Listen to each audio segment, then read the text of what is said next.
Il est en route. Parfait. Donc voilà, le moment est venu d'essayer la Mia de s'insérer dans la circulation parisienne. Alors, comment ça se passe? Tu forces un peu le truc ou c'est quoi le... Non. Ouais. Merci mon brave.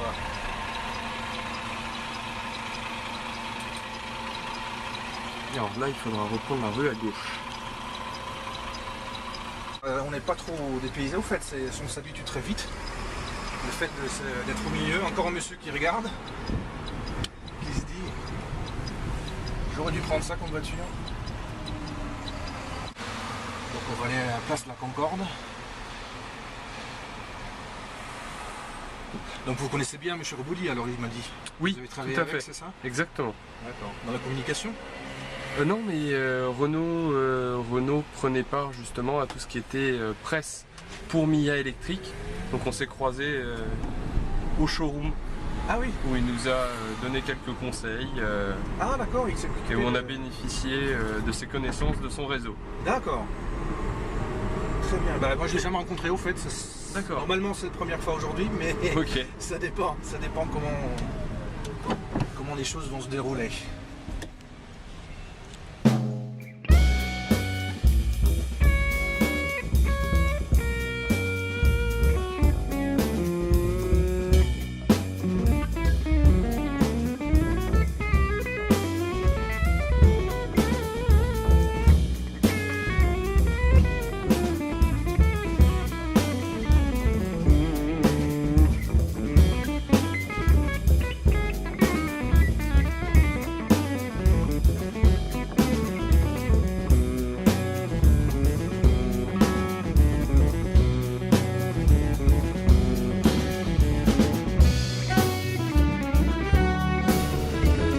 C'est une prise de... Ah oui, de l'allume-cigare.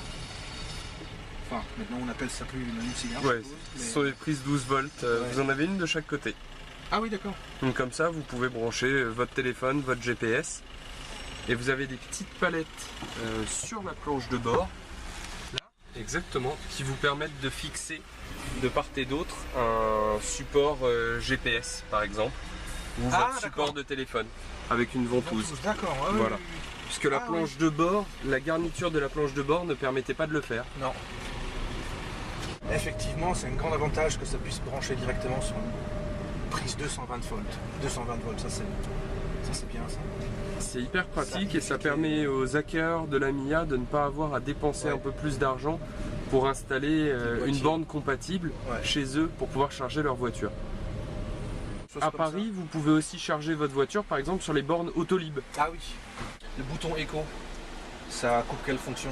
Alors en fait, vous avez le choix entre un mode normal ou un mode éco. Ouais. Le mode éco va brider un petit peu les accélérations de la voiture, mais va vous permettre de faire plus de kilomètres. Ouais. Et vous allez d'ailleurs le ressentir sur le calculateur. Là, il vous indique 76 km d'autonomie en mode éco. Ouais. Si vous appuyez sur le bouton éco, que vous retirez donc le mode, là vous allez voir que vous allez pouvoir faire un petit peu moins d'autonomie. Un peu moins de kilomètres, 63 km. Ah d'accord. Voilà. C'est déjà un mode éco en fait. Là tout de suite. Exactement. Ah, et là, c'est un régal. C'est un régal à conduire comme ça en ville. C'est vraiment le terrain bien sûr. C'est évident. Et c'est vraiment agréable. Attention! T'as entendu? il faut faire très attention avec les gens qui ont des écouteurs, des casques sur les oreilles. S'ils tournent pas la tête, ils ne savent pas que la voiture arrive. Ouais. Toujours cette peur de caler. Ça reste quand même dans les gènes. Ça c'est...